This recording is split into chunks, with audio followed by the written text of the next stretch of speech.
Muy amados hermanos y hermanas, en la continuidad de la palabra de Dios que todos estos domingos nos va ofreciendo para poder caminar junto a Él, para que sea nuestra guía, nuestra luz, y en la cual también se nos iba constantemente llamando a seguir a Jesús. Optar por Dios significa optar por el amor, optar por la vida, optar por la paz, optar por la justicia, es decir, es justamente adherirse a lo que es Dios y en sus planes, en su voluntad, en sus decretos, en sus leyes. Se trata también de estar entonces con un espíritu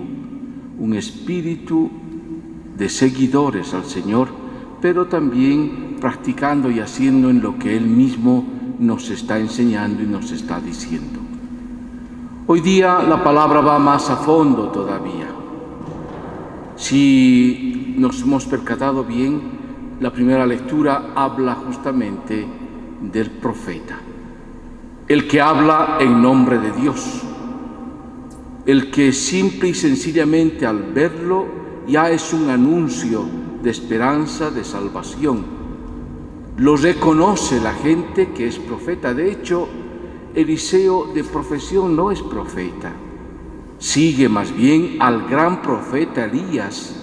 Si ustedes recuerdan también episodios en los cuales Elías está siendo elevado con el carro de fuego y es Eliseo que se aferra a él, le dice: al menos tu manto, déjame el manto, concédeme tu espíritu, que yo pueda ser fiel a aquello que Dios nos está diciendo, que pueda no solamente ser llamado por Él y enviado por Él, sino también que pueda en el espíritu, en mi propio ser, cumplir bien esta misión. Dame de tu legado, dame de tu espíritu. Eliseo por eso es reconocido como profeta, anunciador de la palabra de Dios. Es hermoso el episodio porque es a esta familia, o por esta familia, no solo reconocido, sino también acogido.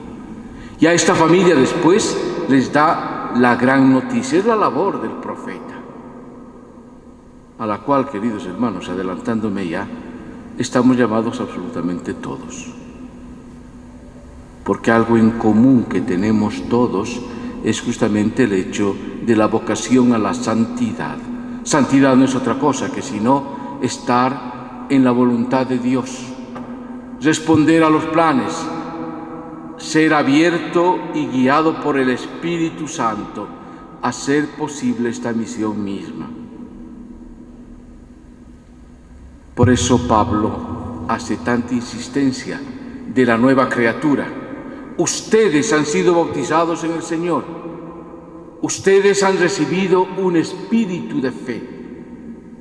A ustedes se les concede también aquello que Dios mismo ha querido para los grandes profetas o los cristianos o los seguidores. Por otro lado, en el Evangelio decía que Jesús es más incisivo y más fuerte. Ya nada más en las primeras palabras dice: Jesús habla a sus apóstoles. Y les dice en concreto: el que ama a su padre o a su madre más que a mí no es digno de mí. Y el que ama a su hijo o a su hija más que a mí no es digno de mí. Puede sorprendernos esto. No se trata, evidentemente, de tomar en literal esta palabra, porque no es que está diciendo: o me amas a mí y odias a tu padre.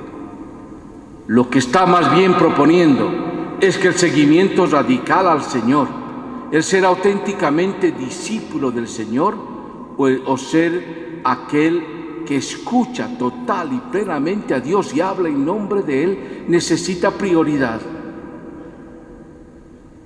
No puede amarse al padre, a la madre, al hijo, a la hija, si no se tiene prioritariamente la respuesta al amor de Dios.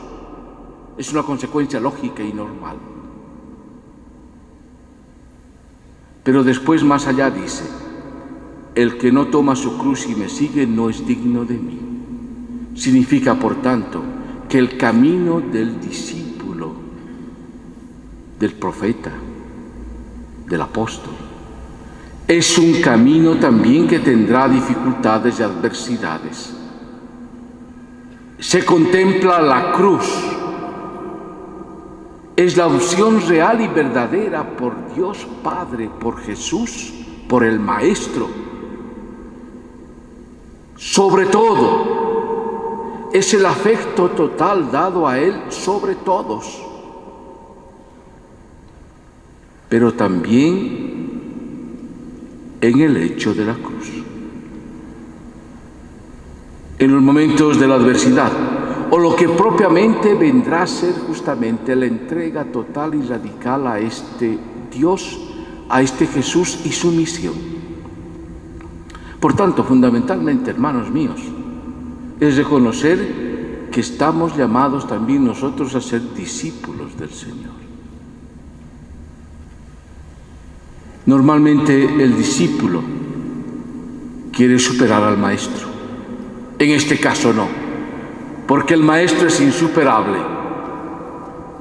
Permaneceremos siempre siendo discípulos, porque no seguimos una doctrina, seguimos más bien a la persona del mismo Señor y le pedimos su Espíritu, para que con el Espíritu de Él, con su ser propiamente, casi como de alguna manera que domina en nuestra vida, podamos también nosotros realizar bien su tarea y su misión. Porque hablamos en lugar de Él. No es nuestra propia voz, no es nuestros propios planes. Es guiados por el Espíritu de Dios que el profeta, el discípulo, el apóstol habla, y por tanto nos invita también absolutamente a todos nosotros a hacer lo mismo. Porque encontrando en Él la vida eterna, encontrando en Él el gozo y la paz, no perdemos la vida, sino más bien que la ganamos. Y este es el anuncio al cual estamos también llamados absolutamente todos. Amados hermanos y hermanas, yo les invito a que recibamos hoy esta invitación del Señor, a ser discípulos misioneros del Señor, hablar en su nombre, ser profetas, hablar en la verdad, aunque a veces puede esta verdad también ser contradictoria para aquellos que lo escuchan. Sin embargo, si es la voz de Dios, si es la palabra de Dios, significa que por tanto también, aunque pueda ser incómodo, necesita ser anunciada, necesita ser dicha. Hoy, por ejemplo, ¿qué es más importante? ¿La vida, la paz, la fraternidad o más bien la confrontación? ¿O qué es más importante? ¿La defensa de los derechos humanos, de los niños y de las mujeres? ¿O es más importante la política? ¿Es más importante el ser humano o las normas y las leyes? Amados hermanos y hermanas, que el Señor nos acompañe, que nos siga guiando, que sea Él el que no solo nos da este encargo, sino que también nosotros seamos auténticamente discípulos, profetas, misioneros del Señor.